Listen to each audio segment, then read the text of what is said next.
Go on. I was just going to say, did you change the thing, Anthony, from my message? Because there seemed to be two lots of GeogLive. I didn't see your message, but I changed it. Yeah. Okay. Yeah. Thanks. I think a lot of us have had trouble using it.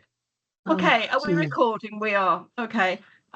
Welcome everybody to GeogLive 33, brought to you by the Geographical Association and the Early Years and Primary Phase Committee. I'm very pleased to see you all here today. My name's Julia Tanner and I'll be hosting this event, but I am very ably supported by the GeogLive team, who you can probably see on your screen to the right at the moment. Anthony, could we go on to the next slide, please? So this is GeogLive 33 and our theme today is trade. And as you can see, Anthony is unfolding the running order today. I'm hosting it. Tess, who is on your screen, is going to be talking about the Primary Geography Journal, the current edition on sticky geography. If you're a member of the GA, it might have just arrived in your inbox or through your letterbox in the last few days. Mine did. Anthony is then going to speak about global trade, the big picture, and then I'm thrilled that we've got Sophie, another member of the GeogLive team, who is going to share her medium-term planning on trade that is used in her school. There will be time for questions, I hope, at the end. Please do use the chat. As you can see, the rest of the GeogLive team is here: Steve, Kate, Sally and Jen. If we can go on to the next slide, please, Anthony.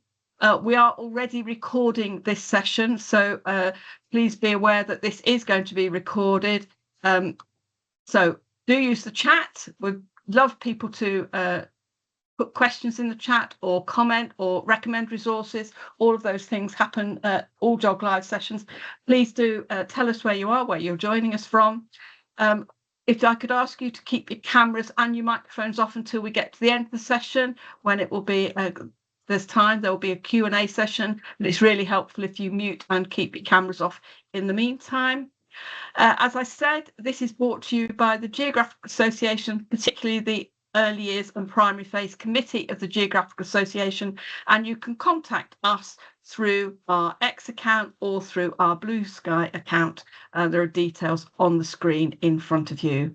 Thank you, Anthony. And just to remember, we say this every session, but it is important. We all share what we know, and all our contributors, many of whom are not members of our team, we all share what we know with you on the understanding that it will be useful and helpful to you out in schools. That's what we hope. You are very, very welcome to use this material, including downloading previous GeogLives and this one and sharing them with colleagues. Please do that, but we would be very grateful if you would always acknowledge the source of any material. And you can see on the screen, we always say who is responsible for creating the slides, and copyright does reside with EYPPC and the individual contributors for all of GeogLive. Thank you, Anthony.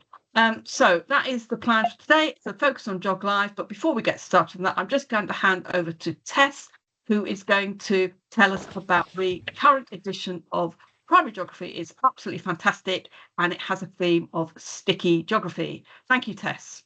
Thank you so much. Thanks, Julia, and thank you, Anthony. So I think we gave you a sneak preview of the most recent Primary Geography edition last GeogLive before it was actually published, and I challenged you to work out what the photo was of, and there were lots of brilliant ideas. Most of them were around puddings and desserts, I think, but it was, in fact, the correct answer did come out, and it was actually the resin of a tree, which is what's shown in that amazing photo there. And that's because, just as Julia said, that this edition is all about sticky geography. And there are lots and lots of connotations to that word, and that's explained absolutely brilliantly in the editorial by the editor for this edition, Dr. Paula Owens, who's done a really superlative job of bringing through connecting lots of different articles and ideas that all have this theme of stickiness. And that's something really about what sticks effectively, things that endure, things that are lasting, and also things that perhaps challenge us a bit more, require a little bit more thinking. And this is really demonstrated brilliantly in the number of articles that there are in there. And I'm just going to go through some of those. This is just a taster. Please remember there are lots of other ones apart from those that are shown here and that I'm going to mention.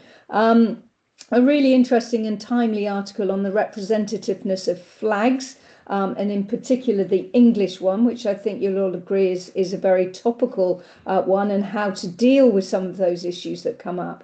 There's a great article from Paula about how best to integrate climate change into the curriculum, something that's very relevant with the upcoming curriculum and assessment review and our new curriculum. And then a further one on that theme of climate change education, how we can use climate change education to consider a more sustainable future. There's an article on considering place through poetry with Michael Rosen, who's become a really great friend of primary geography, and often features along with Ben Ballin in the Primary Geography Journal, which is wonderful. It's really great to have him involved. And also a call out there for the Hot Poets is an initiative that he's got involved in recently, which I definitely commend to you. There is a fascinating article about looking again at that vital fourth ace in the pack, which is graphicacy, along obviously with literacy and numeracy and oracy, and why that is so important in geography. So I think a really important article there about that.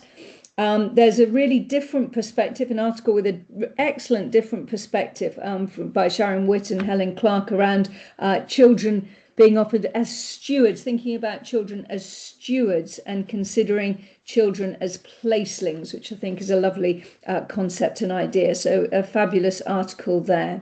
An article around preparing for hazards as they become more commonplace and real to us from Simon Catling. And then a couple of articles about green skills and green careers, thinking about the importance of geography in children's future vocations and how crucial it is to think like a geographer. So I think some really important things there about green skills and how important that is to have geography first and foremost there.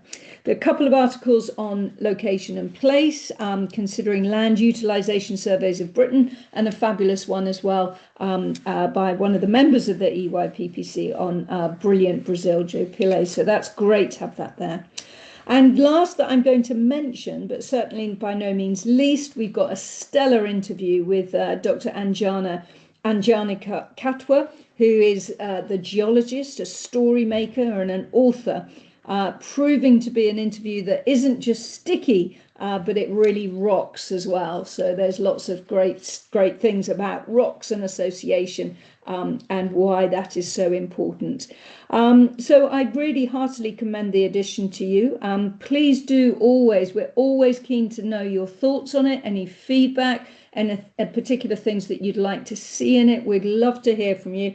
And also, if you want to try your hand at writing, we'd love to hear from you. I'll pop my name, email address in the chat so you can be in touch. So yes, we look forward to hearing from you about it. We always love getting feedback. Okay, thank you, Anthony. Lovely.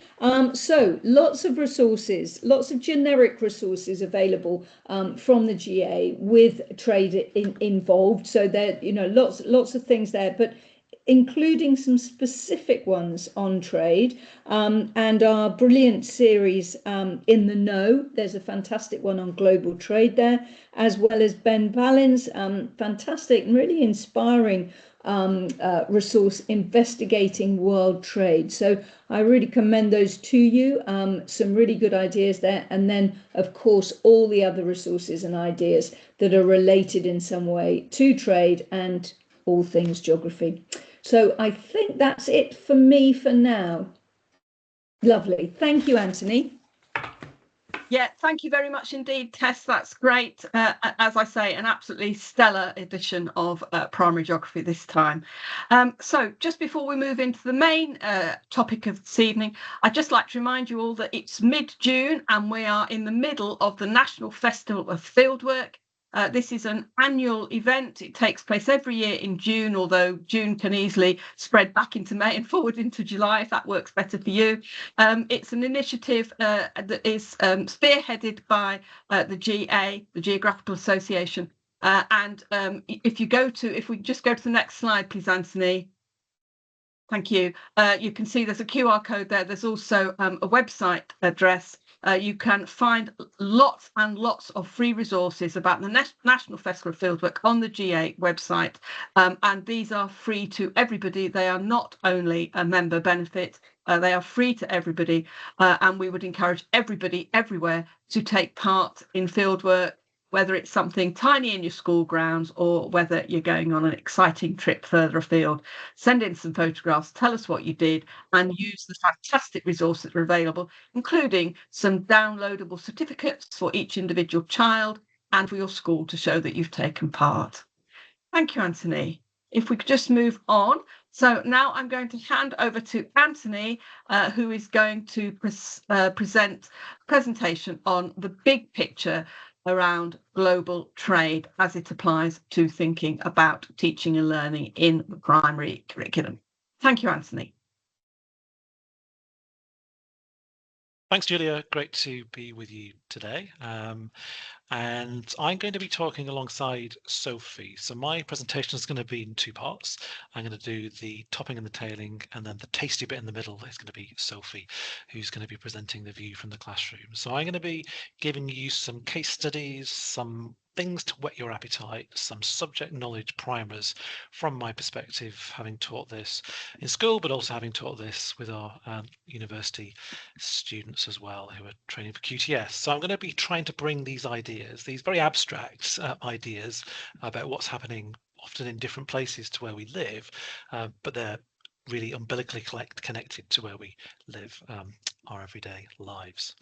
So it's about everything we buy, everything we eat, everything we wear, everything we use, every action we make uses these materials that are found, that are then processed, that are then bought and sold, and then moved from the place that they are made to somewhere else. And often that somewhere else is very, very far away.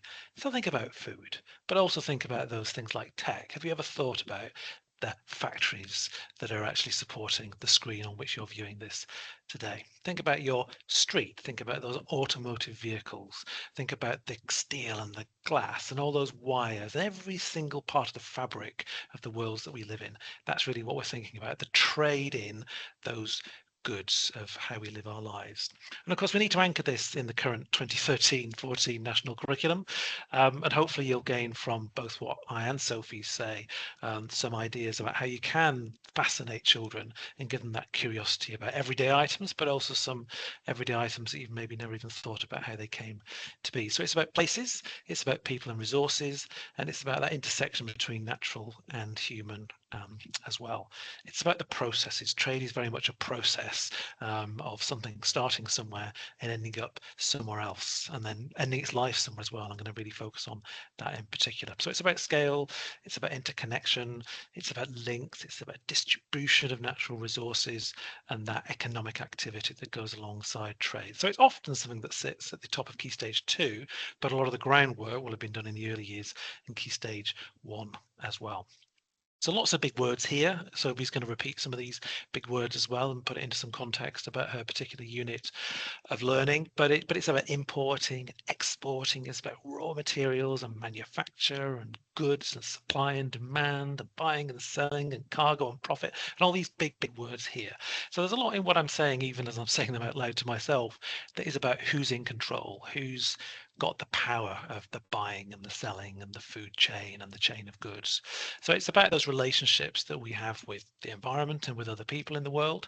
But I particularly want to perhaps dwell on for a moment or two, just on those historical perspectives as well, that kind of colonization of the natural world that we as humans have done. So it is about the kind of moving and settling that we do and we've done, about conquering of nature, conquering of the natural environment and plundering it arguably as well, and about taking and controlling those materials. And it's very much full of the echoes of what's in the news. So we need to try and make that appropriate, not scary for children, but give them a perspective on what we have in our world around us. So it's about these kind of phrases that we have. Britain ruling the waves at one time. Why did we want to rule the waves? Why did we go to other places and buccaneer and go around and try and trade, but also at times take as well? So it's that kind of perspective about the triangle trade, which is on the screen at the moment. This is a super graphic from BBC Bite Size, which gives you that perspective of what we used to trade and perhaps what we trade now. We're not trading so much whale oil and lumber and fur now, but we're still getting our rice from somewhere. We're still getting tobacco if we use it from somewhere. Wood, we use such a lot of wood. Sugar, I'm going to come back to sugar because we're perhaps not trading quite as much as that as we used to. But gold, spices, beer. Are we sending our beer? Are we sending our whiskey? That's one of the big kind of success stories of where I'm currently sitting in Scotland. We're sending that millions and millions of bottles of it around the world. So it's this trade story that we've had for many, many centuries that we want to hook them into and then give them that modern, up-to-date and futures-looking perspective as well, which is where the geography really comes in. And just in my kind of files, I remember going to the Museum of Liverpool, and you could equally go to the National Maritime Museum in London. And there's a lot there about this historical perspective about what went where and when, and how much we used to bring in and how much we used to send out from all these different locations around the world. So just an interesting graphic from a display that I remember seeing about cotton and tobacco and salt and cheese and all these other goods that are going backwards and forwards. It's about the locomotives that we sent around the world from the northwest of England and elsewhere in Britain, which are maybe sometimes in some Indian hill railways still running. So there's some really interesting stories there we can try and tap into when we're teaching distant places about how Britain still has some sort of connection to these locations. And one tip for some of you, if you're in London or Kent or Essex, one really great outreach program that I know of that helps to teach some of this trade story is from the Thames Explorer Trust, supported by the Port of London Authority. We've worked with them over a number of years, having their experts, as you can see in the screen, talk to children and student teachers, and they bring these maps. The maps that they use now are even bigger than what you can see there now, and they love to sit children around and show you the world map, and then they flip it over and they show you the Port of London Authority aspects as well about how we get things and where we get things from, with a focus on particularly everyday items like bananas and the story of those, and why we have places called like Canary Wharf in London, for example. So strong recommend to get in touch with those if you're in those areas, because sometimes there is funding to cover that outreach program into schools. But my trade story is perhaps useful when I was thinking this through to start at the end. What happens when we dump stuff, when we get rid of stuff? So it is sometimes useful to think about some everyday stories about items that we have. So what happens to all those coffee cups? I've used one of those today, for example, and I've not really thought about the bin that I've put it into and where that goes to. So there's a real kind of story here of consumption and mass consumption, about use, and sadly a lot of waste. And I just googled it. I had a look. We're using in Britain 2.5 billion of these cups every year still, even though this story of single-use plastic, single-use cups has been with us for quite some time. We're still doing it, and that's about 7 million a day. So we could almost say that in the adult population we're using one per adult per week. Some of us are using many, many more. Some are using none at all because they would use their stainless steel cup and things like that. But just one single item. What about the rest of the stuff in your cupboard? Where is that going? How is it being processed? Because there's some really interesting stories about that processing of that waste from trade. That's the story here. And this is just one that was in a local newspaper that I use that I found the other year.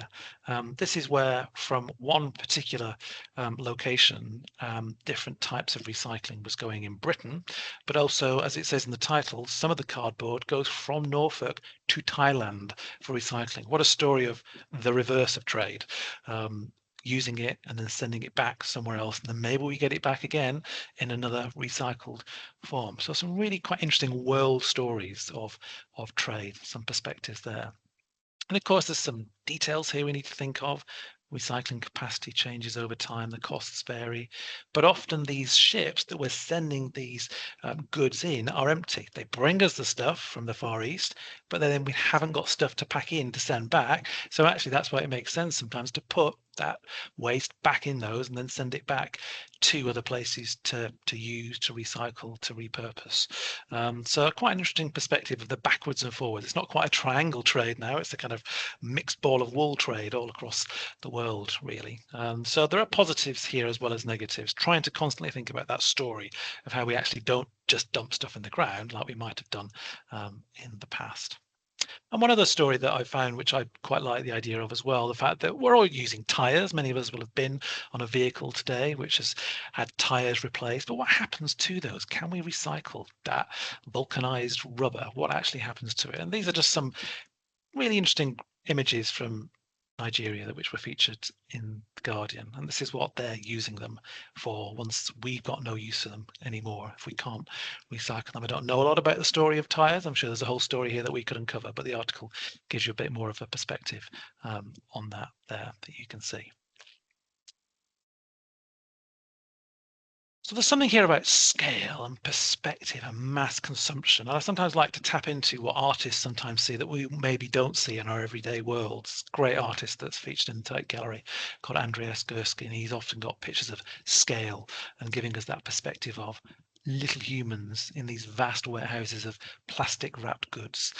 Sometimes seeing things out of context really helps us think, how many of those supermarkets do we have near us in Britain, around the world, and what's happening to all those packaged goods? In the past, we wouldn't have had all those. So we do live in a very different world. And again, another Gursky picture, which I really liked, was the idea of these cruise ships trading in people, going backwards and forwards on their holidays. This is the Norwegian Rhapsody. But it's all about flows, traded goods, people constantly going around the world, just giving that sense of an extent as well, how many and how much. And again, did a bit of Googling in preparation for this. There are about 300 of these ships at any one time going around the world, with about 750,000 passengers sailing around the world. The other facts I often use is that at any one time there's about 1 million people crisscrossing the skies as well in aeroplanes. So just think that 750,000 people going around the seas and about 1 million people flying around in the sky. That all has a toll. That all has some sort of perspective on what we are doing to the world. And again, sometimes I'd like to use this one as well. All these people will hopefully be having a meal today, will be going to bed, will be in some sort of shelter or some sort of home. So that has some toll again on the world. So again, gives us that kind of viewpoint. And I like to work with student teachers particularly and say, okay, so there's this many people in the world. Do you know how many people there are in the UK? How many people there are in London? How many people there are in your local area? These numbers are helpful for us to have as anchor points to think about this to and fro, this idea of trade. Another photographer I'm a really big fan of, you may have other ones, do please use the chat if you have got resource ideas that I'm kind of skipping over that you can connect to. But somebody called Peter Menzel quite a number of years ago, so these are quite dated images, produced a book called Material World, and he's produced a more up-to-date one, I think, on food in the last few years. But it just gives a perspective of this idea of home and what we have in the home, that materiality, those traded goods that those people will have. And in some cases, people have very few. In other cases, we will have many. I'm sure your home is a bit like mine, cluttered with things. But again, perspectives from around the world. It's important to have this trade conversation based on the fact that some people, us included, use a lot more, have a lot more, want a lot more, and there are kind of winners and losers in that story as well. So some really great images in some, as I say, some dated images, but you might have other examples. I was thinking as well on the preparation for this, that great book, If the World Was a Village, where you think about if everything was out of 100, if we had 100 people, what percentage of people have water, don't have water? So again, that might be a book that you know of that you might want to connect to through this. Another great artist that you might want to again connect to in terms of these everyday items is James Mollison.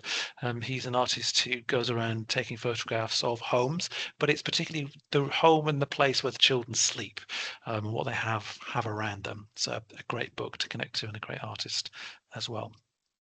And then just to broaden it to a kind of everyday item, this smartphone that you'll all have around you, most of you, I would think, and a resource from the Geological Society, which my understanding is you can actually get copies of this through PDF, and they have at times promised to send me copies as well. So you might be able to get printed copies of this. So again, it's the kind of complexity of these items, these traded goods, how amazing that we have them.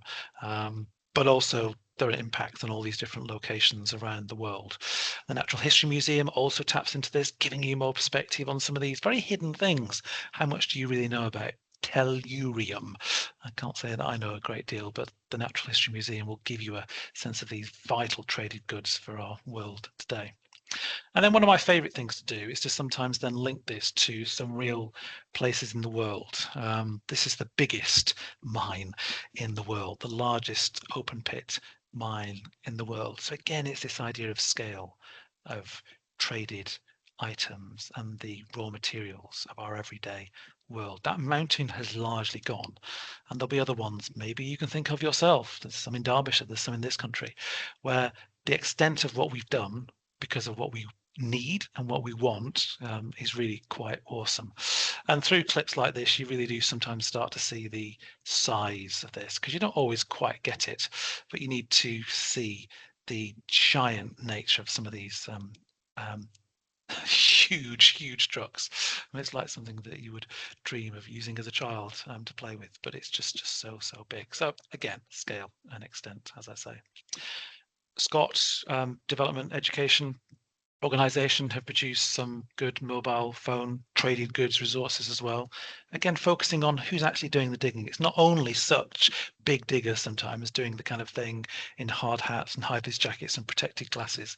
There are some of these everyday items that we are using that have precious resources that are still being gathered in ways that we may need to really think through, and to use much more when we're teaching about this than just the 3 R's. There's a lot more than just the 3 R's when we're thinking about this kind of end of life, and to try and give children then that sense of, okay, there's a lot of challenges with teaching about trade, but we also need to think about those stories of hope and change as well, and all the resources that you might have seen from the Ellen MacArthur Foundation or from other people on the screen there to try and teach this idea of the circular economy. We don't always have to send it to Thailand, dump it in a big hole, burn it and process it that way. There could be a different world that we might have. It might be more expensive for us. It might be out of the reach of many people, but there are other worlds that we could have where we don't need to have maybe 5 of these in the drawer. Maybe I've got them, maybe you've got them too, that we've just not done anything with. And it's a shameful thing for me to think of, really, when I am honest about that. A quote I really like on this whole area is from the writer who writes independently as well as in The Guardian, from George Monbiot. And he's come up with this phrase, I don't know if it's original to him, but the idea that what we've done to the environment with the trading goods is polished it. We've come to have this great global polishing of the surface. We've rubbed away the ecosystems and the natural structures because of the intensification of what we've done, because of what we mine, because of what we eat, and because of what we do to industrialize. And looking back on this, we may think, what have we been doing while we've been obsessed by other things? So really sobering kind of perspective. So just before I hand over to Sophie, I'm just going to give some kind of quick wins for you. That's the kind of big picture perspective, but actually in a very rooted level, we need to be looking at the labels in our clothes. We need to be, particularly on non-uniform days, saying to the children, right, where did these things come from? Probably all the school jumpers and blazers came from the same place, but actually when we look at our clothing in our wardrobes, they will have come from many different places, and they have a fascinating story. How many of you have seen a cotton field and watched a video on it? So there's some great BBC resources on this, as well as many others. How many of us thought about those lives of those people who are doing this day in, day out without any natural light? Again, quite an awesome story and a life for those people. But one item, particularly jeans, from what I've read up about, are fascinating in terms of the many places that they can come from. Quite amazing that we can have those brass zippers from Japan, but the copper and zinc that makes them might have been mined in Australia, but the jeans themselves might have been made from cotton from India, thread from Northern Ireland, sewn in Tunisia and stonewashed in Turkey. Just one item that we could show them that could really perhaps blow their mind. And again, I think Sophie's going to come back to this, the whole food story. I just love collecting food labels, sad person that I am, and just looking and thinking, wow, I'm eating grapes from India. Where in India have they come from at certain times of the year? Other times of the year it'll be Europe, but we're getting things from all around the world. Tesco have got a really good set of resources, a really extensive range of farm to fork videos that I've used a number of times that I'm a fan of. And again, you'll have other ones, please put them into the chat. There's some other great resources as well to teach about food, to show the impacts of all of this. And perhaps one of my favorite stories to tell is the story of sugar. Annoyingly, that video is not going to play, but you can find these quite easily online. And this is the story of Norfolk in the east of England, and where we grow tons and tons of sugar beet, where we get that granulated white sugar from. So often when I'm speaking to student teachers, they think of sugar being sugar cane, and it's not that white granulated sugar, but that's grown from a turnip, a dirty turnip in Norfolk. And when you see the kind of processes of shredding and boiling and drying, heating up and so on, it's really quite something to see. So again, I can't narrate the video because it's not playing, but I'll move on from that. And just I think my final slide before I go to Sophie is just again the extent of where we're getting some of this stuff from. Yes, we get it from the Netherlands. So much of our veg we do get from polytunnels and houses that are hot throughout the year from the Netherlands because they've really got an expertise in that. But we're getting farms in Senegal, a country that I know very little about. We're getting vegetables from there. Really quite remarkable stories that we can find out about.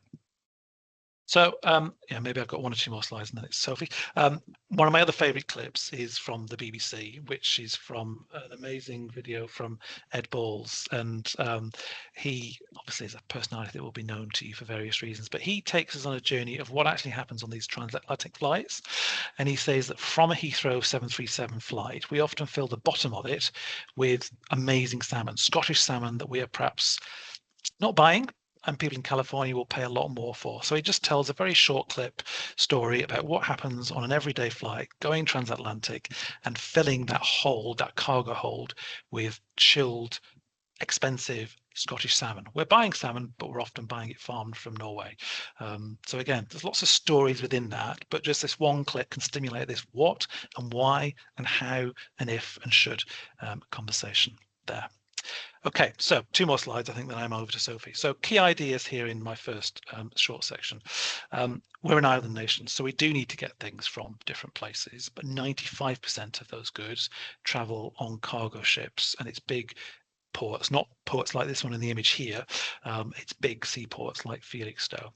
We import what we can't grow and what we actually want to consume. So we have a cool climate, so bananas and avocados, coffee, tea and cocoa beans, really hard to grow those here in any meaningful way. We just can't. So we need to get these things if we want them. And of course, that's an important perspective here. But we still import things that we can grow. So we don't really have seasons, as you'll be aware. We need to teach that explicitly to children. We don't have seasons, so we do get veg from Europe. We get strawberries and tomatoes, again, from mass polytunnels from places like Spain. But we do make things in this country. I would never want you to go away from this and tell the children that we don't make things. So we are inventors. We are good at making high-tech things, less tangible. This is the problem with the trade that we have, I get a sense of. If it's in services, we can't really show a perspective of that to children in the same way. But we are sending plane engines from Rolls-Royce and people like that. We are sending lots of medicines around the world, and we are making complex scientific equipment. So let's try and tell that story perhaps as well in an appropriate way. And we're sending cars from Nissan, from Jaguar Land Rover and so on. But we're also buying foreign cars as well, particularly those battery powered ones. But we export drinks and fish, as you've just seen. But we've also got stories here, which I won't tap into today, of kind of trade in energy and energy flows, which again have been massively in the news. So I'm going to be quiet for a while and pass you over to the experts from the classroom, and welcome Sophie along as well. Hello, thank you. I'm just going to start very quickly with where trade fits into national curriculum. Trade is not an optional extra. It is statutory required element of the national curriculum within the Key Stage 2 geography curriculum. You can see here it sits within the human and physical geography strand, but it can connect to many other aspects as well. So although it is its own thing, you can also use it, for example, to teach some of the physical themes such as climate and biomes, and you have those connections across geography as well. And within teaching trade, you can also use maps, globes, atlases, digital mapping, and many of the geographical skills as well. So it's just really to get across very quickly that it is a statutory element of the national curriculum, but that topic can also link across many other elements of that national curriculum. Next slide, please. I am going to show you a topic that we currently teach in Year 6 in the spring term. I'm not going to show you every single part of the topic, but what I'm going to try and do is show you the 6 lessons that we would teach, the key questions we ask at the start of kind of each of those lessons, and a couple of suggested activities or activities that we actually do within the lessons and how they might be adapted or used for your own classrooms. So these are the key questions that we use. It again might be similar to something you already do. We have a topic in Year 6 which is explicitly called global trade, where we teach most of the statutory requirements. We start with what is trade, then we think about how trade got global. We then look at where does our food come from, linking to some of what Anthony was talking about earlier. We look at what a global supply chain is. Then we consider why there's inequality in a global supply chain. And finally, we link it back to our local area and we do some field work, which I think I've discussed on a previous GeogLive, and we look at what trade is like in our local area. Next slide. So trade can be quite a big topic. It can have quite a few new keywords. It can be quite daunting for the children. And one of the ways, well, what we do when we start this topic is we just throw them a logo quiz. It's a way to really quick, it's a high engagement, low barrier kind of entrance activity. Rather than starting with some quite dense keywords like import, export, supply chain, interdependence, which some children can tune out to. This is something that feels like a game. They can all connect to. They've all seen these logos. So when they come into the classroom, we have a logo quiz out. We've done this in different ways. You can do it online with one of the quizzes type things. You could print it out, have it on the desk. They can work in pairs, but all children can participate in this, and they will all recognise at least a few of the brand, and it makes them more receptive and kind of links them personally to what they're about to learn about. So I don't know if any of you have been trying to work out if you know all the logos which are currently on the screen, but if Anthony presses next, hopefully you'll have to tell me what's the one second if on the top. If you press next, all the answers should come up. There we go. So all your answers are now there. If you search online, you can find no end of these logo quizzes. Some of them, the logos aren't appropriate, so do be aware you might have to adapt it and make it your own. Don't just pick the first one you see, but yeah, there's no end you can do. So that's just a really nice kind of starter activity. We can then build on that logo quiz. So we begin to, children see these logos like Apple, Nike, Lego, McDonald's, but they rarely think about what that means, how big it is, how global it is, or where it's come from. So we just pick a few of those kind of logos, a few of those companies that we've mentioned, and show them kind of like globalization. So if you read the screen now, if just pick McDonald's out, you can kind of tell them when that brand started, so it's all quite recent. You can then, I think McDonald's is quite good because it's over 100 countries, so instantly they're going, wow, 45,000 restaurants, 100 countries, 65 million customers a day.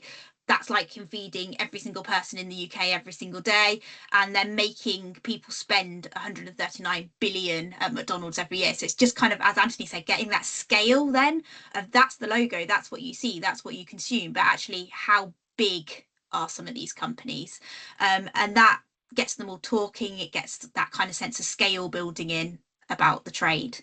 Next screen. Then we tend to show them some of those brands in a bit more detail. So this is an infographic. I found the most recent one, and this shows the value of these brands. You can give the children a copy of the infographic. They can begin to think what that's telling them. Why are they different sizes? They might begin to notice that the bigger the size, the more that brand is worth. They might begin to notice the different colours. The different colours relate to different countries. So you can see the blue, for example, is the United States. They might think about which countries are there. There's not many. We've got one, Shell. You can see us in turquoise just there.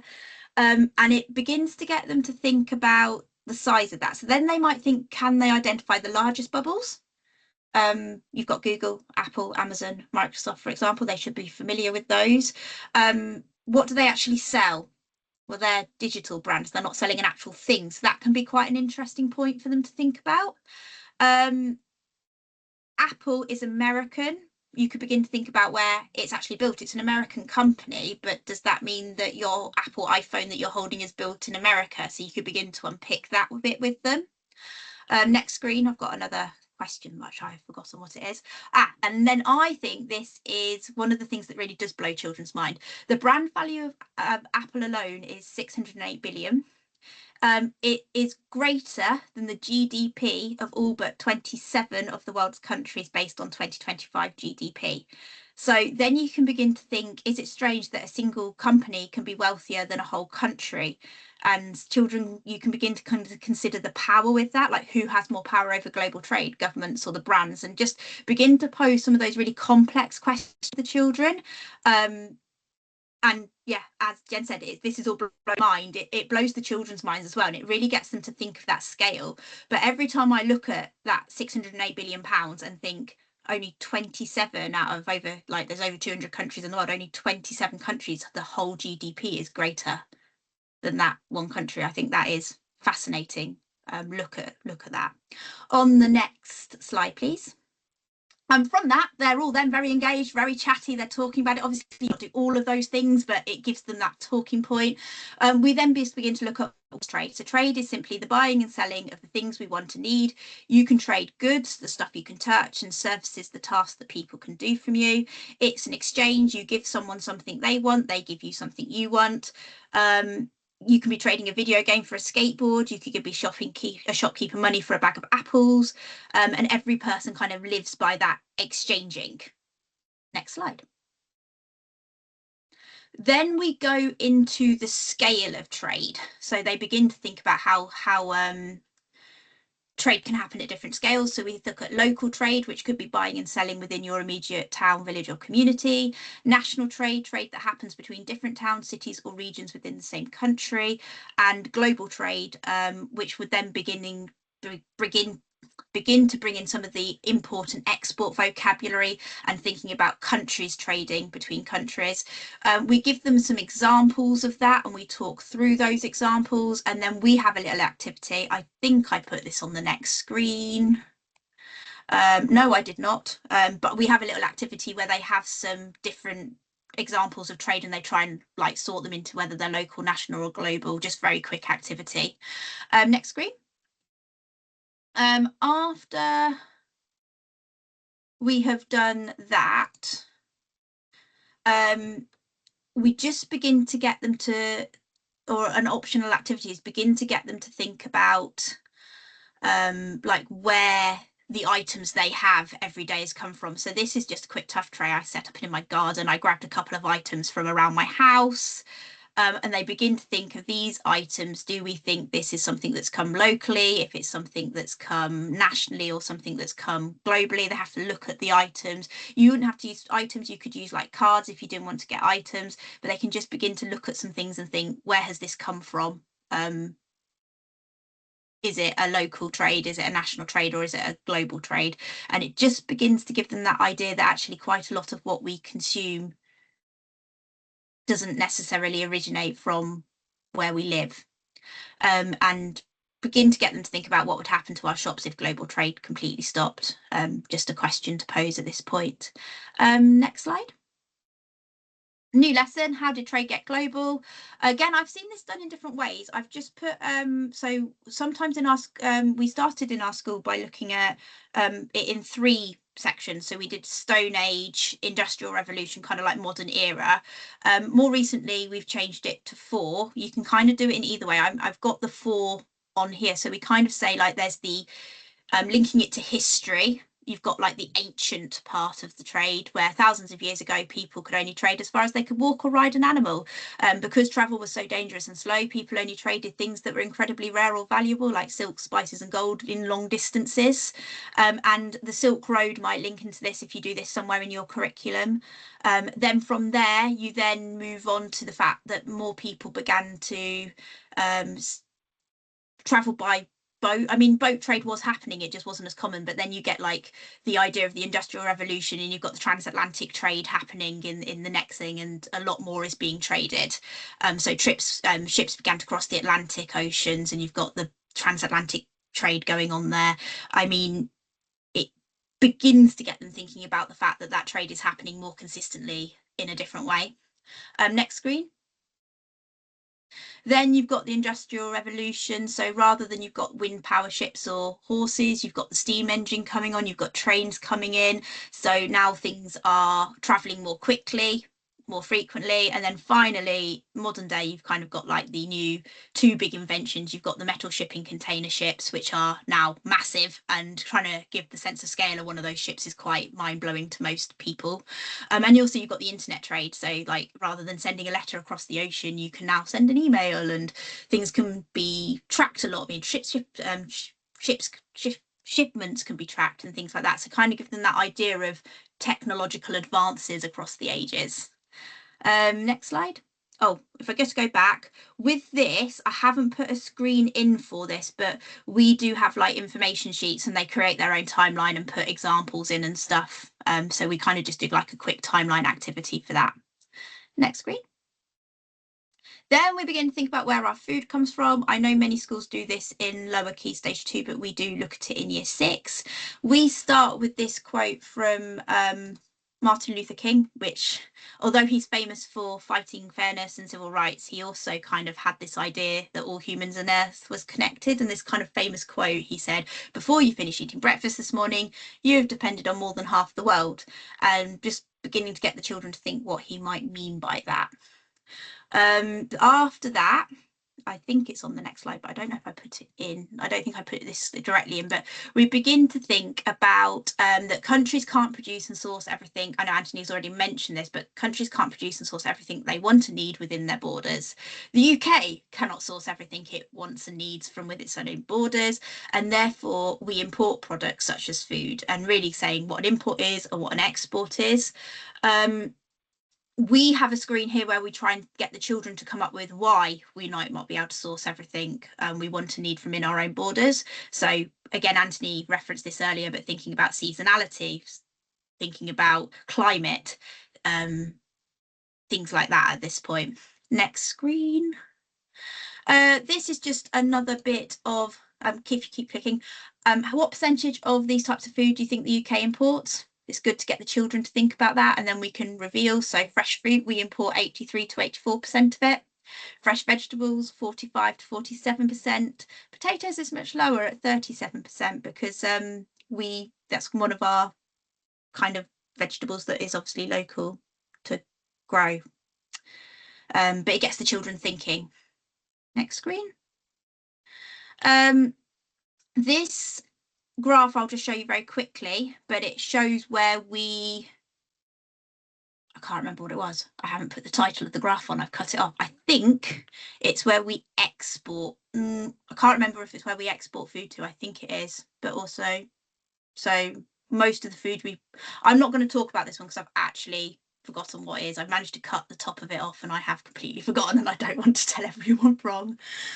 So then we were talking about breakfast. So you can either get children here to bring in their own packaging, and as Anthony said, look at where food come from packaging they've bought, so they can bring in old packaging and do that. We've done it that way before. If you don't want to have lots of rubbish in your classroom and look at it that way, you could get them to photograph it.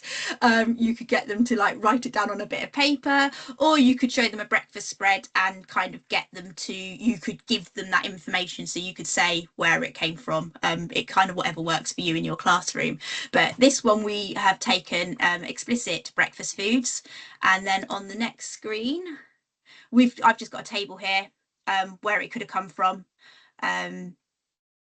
if you get the actual items from the shop though, they can actually explore the packaging and have a look at it, and I always think that's a better way of doing it rather than kind of telling them where it came from. Like, can you be a detective and look on the package and see where your banana was from? Once they've got that information, they can begin to plot it on a world map, so they can show the country where the bananas came from, the country where the orange juice came from, and have a look at actually their breakfast or whatever it is, food that you've got, how far spread, where are we getting all this products from, and they can actually see how global it is. Another thing we have is a little extension activity on the next screen. We use Digimaps for School. We begin to plot the distance it's travelled as the crow flies, so they're getting some of those mind-blowing, you can't see them here because it's gone a bit blurred, but kind of exactly how far it's come from, and it gets them using their digital skills as well. Next slide. So I'm going through this really quickly. We then begin to look at what is a global supply chain. So we teach them primary, secondary and tertiary, and from that, after we've taught them exactly what that is, we just do a quick activity with them, which is on our next screen, sorry, where they sort some statements into the primary sector, the secondary sector and the tertiary sector to kind of check their understanding. Once they've got that idea of the global supply chain and the fact that the products and items aren't necessarily produced in one place and they're moving around the world, we then look at what happens if the supply chain is disrupted. So it happened quite longer than you think ago now. It's not necessarily within all the children's living memory, which is surprising, but that's how quick things move. But this is obviously the Ever Given blocking the Suez Canal. You've got the picture here, so you've got the usual trade route going through here, and then what happens when it's disrupted and how products had to go. We can look at that picture, think, why couldn't ships just squeeze past? What sort of items might be in those colourful metal boxes? There used to be a fantastic site where you could put the Ever Given ship over your kind of like local area in school, and we actually still have the image of the Ever Given over our school grounds, which kind of gives them that real close sense of scale of how big it is. Then you can begin to get them to think about the distance. So how much longer is it going to take to transport things 12,300 miles compared to 7,200 miles? What impact's that going to have on what they see on the shelves, and things like that? After that, they've got this idea of global supply chains. So we begin to look at inequality in the global supply chains. You've probably seen this activity before. It's kind of like that idea that you've got the banana, they've got some banana workers, the plantation owners, the shippers, the shops and the supermarkets, and the importer and the ripeners. What share of 30 pence do they get?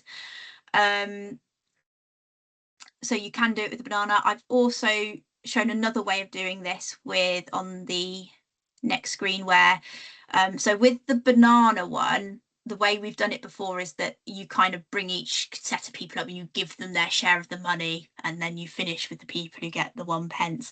With this one, you could have the children working in pairs, and it's using their math skills, and they can work out what each part of the supply chain gets. This brings out loads of great questions. So for example, you could ask the farmers, how do you feel getting your share compared to the shop share? Is this fair? Why do farmers do this hard physical labour, yet they're getting such a low percentage of what money has been raised from that thing? And then what impact does that have if you are only getting 5 pence compared to 40 pence for the local supermarket? Does that mean that these people can't afford proper schools, sanitation, clean water, medicine, medical care? And telling them that that is global trade inequality, and it is the power going through there. From that, we then look at what can be done about it, which is fair trade. I've just put our task in here. Obviously, the Fair Trade website has absolutely loads of information and resources that you can use for this. We get the children to create a poster explaining why it might be worth paying a little bit more for fair trade products.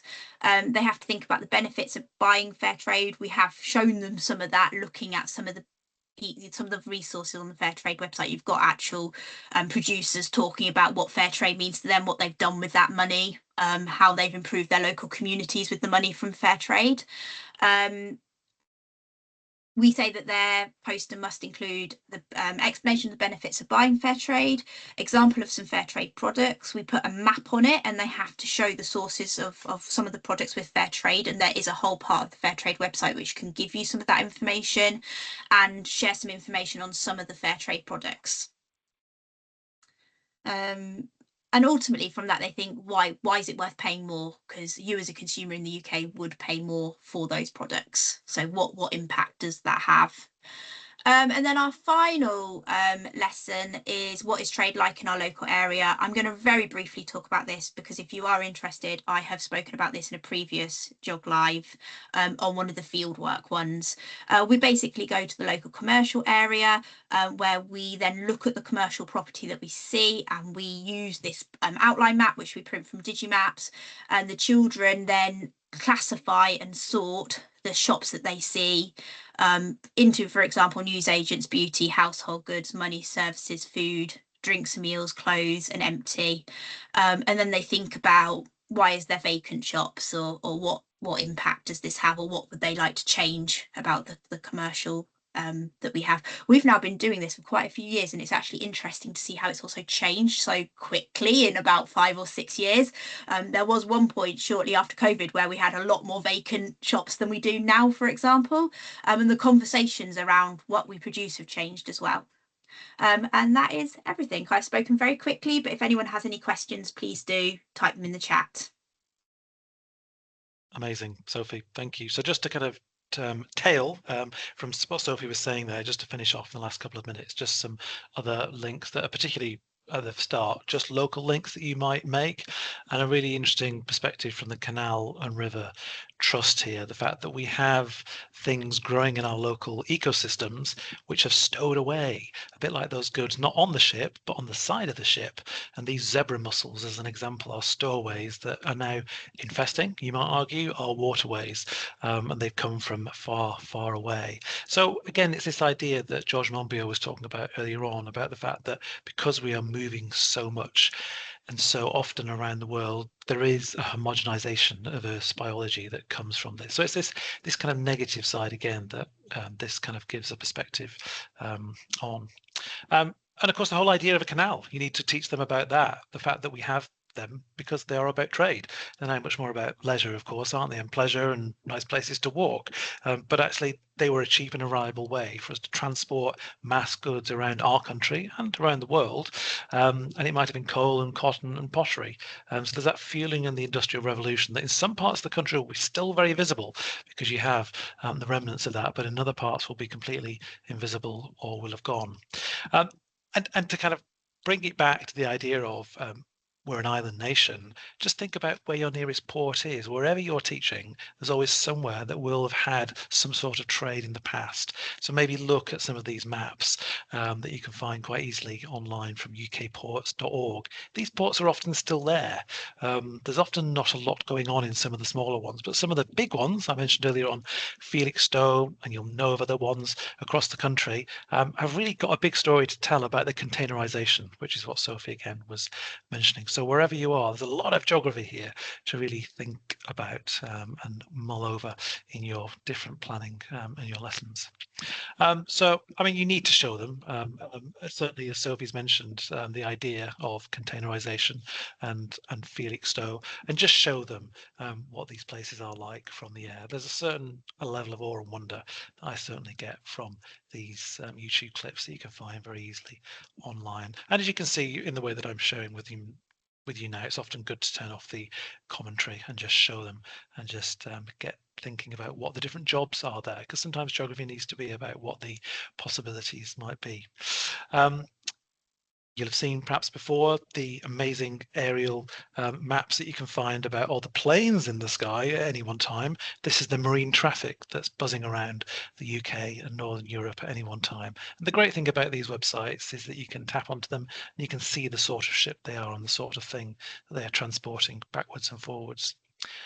Recommendation again for BBC and the bite-sized resources there, really super kind of simplification of some of the stories we're telling here that's making it appropriate for Key Stage 1 and 2. And again, to bring it back up to date completely, there's the whole Strait of Hormuz story. Oh, a strait that's congested, or a strait that's not allowing ships to move. Where are all these straits? How important are they to trade? What will happen if all the straits were controlled in different ways? So there's a whole list of straits there that you may or may not have heard of. And these are really, really quite key for us and the world that we have.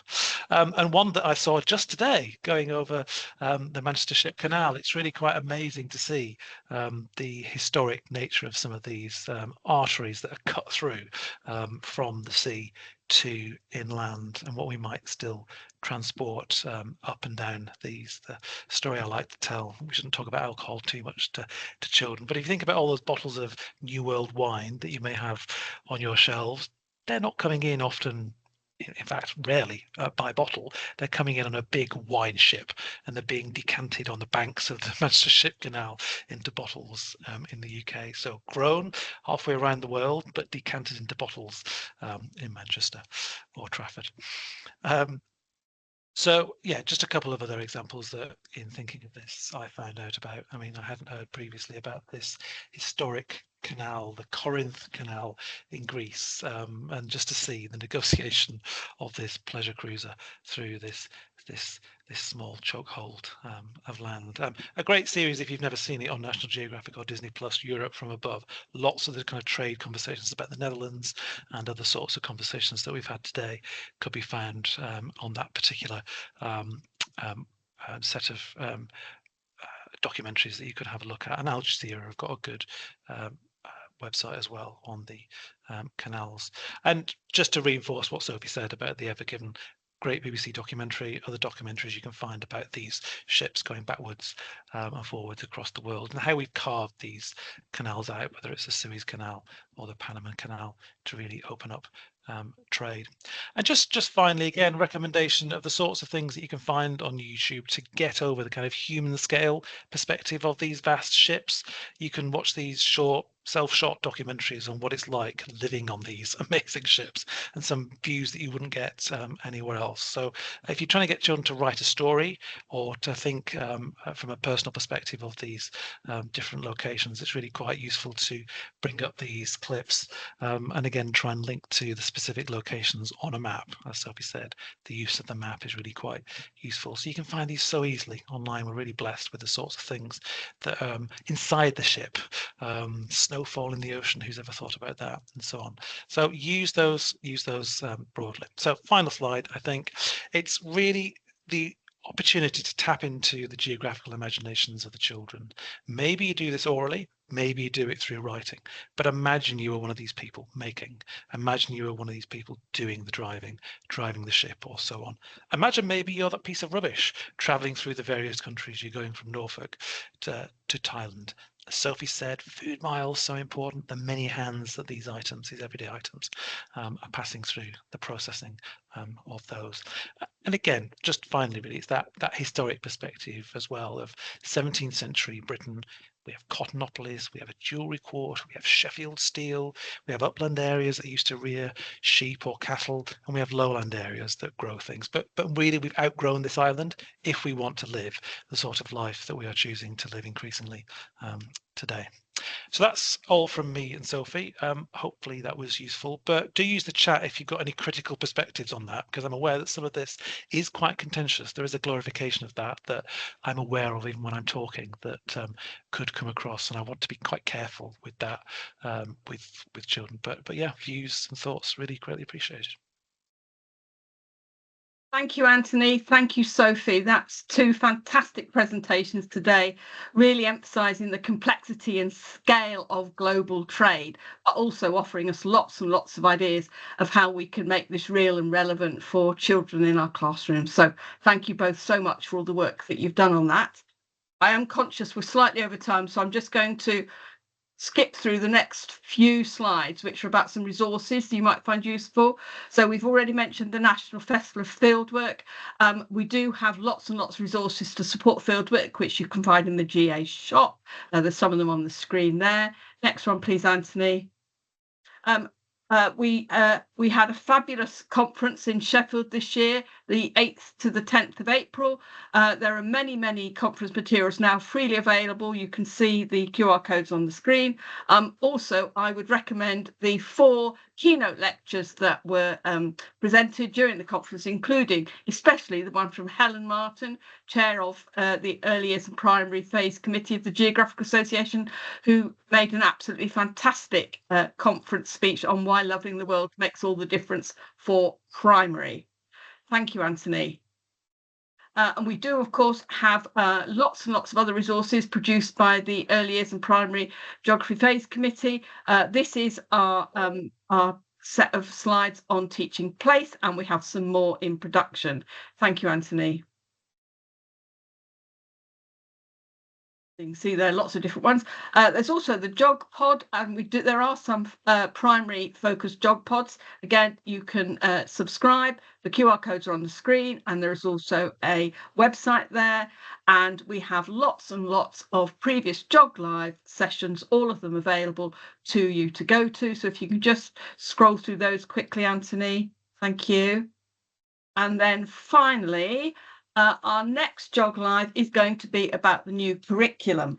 The timeline for the new curriculum has slipped slightly. You might have seen this in the educational press this week. So we are now expecting the proposals to be produced for consultation over the summer. And the actual consultation on those proposals will be opening in September.